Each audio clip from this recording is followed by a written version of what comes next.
पढ़ेंगे त्रिकोण।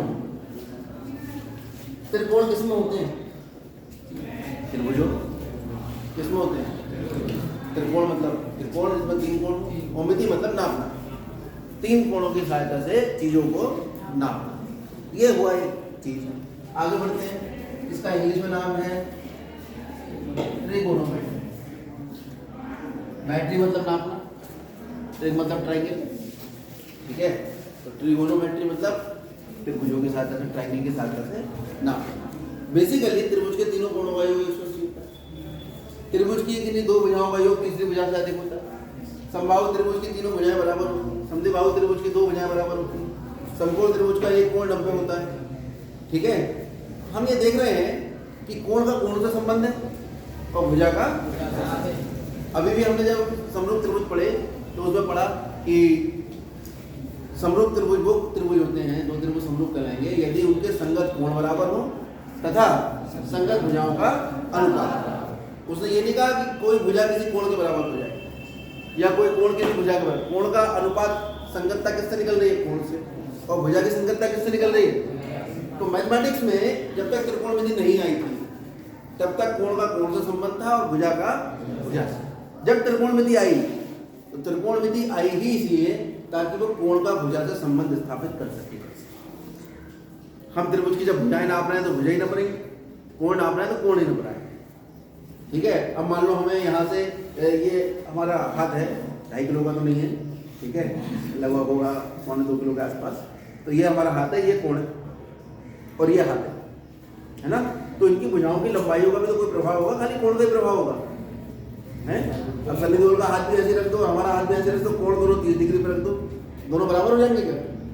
नहीं होंगे।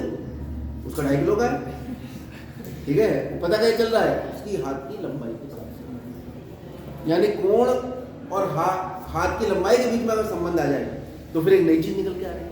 बात समझ आ रही है? इसी का नाम है त्रिकोणमिति, ट्रिगोनोमेट्री। हम जो त्रिकोणमिति पढ़ेंगे वो केवल और केवल 10वीं कक्षा में समकोण त्रिभुज की त्रिकोणमिति पढ़ेंगे और किसी और त्रिभुज की त्रिकोणमिति नहीं। किसकी पढ़ेंगे? आगे जब क्लास में आप जाओगे तो समकोण त्रिभुज छोड़कर और बहुत सारे कोण और बहुत सारे जो है त्रिभुज, उनके बारे में आप पढ़ोगे। तो हम शुरुआत कर रहे हैं समकोण त्रिभुज। जितनी बात मैंने आपको बताई, मैं नोट्स इसलिए नहीं बनवा रहा हूँ कि किताब में सब लिखा हुआ है, ठीक है। जो बच्चा नोट्स बनाना चाहता है वो किताब से बना सकता है, हमने जितनी बात बताई है उसके आधार पर। जो नहीं बनाना चाहता वो बच्चा है जिसकी समझ में नहीं आएगा, तो फिर लिखने से भी क्या फायदा है। जो बच्चा बना ले उसका देख के लिख लेना, ठीक है।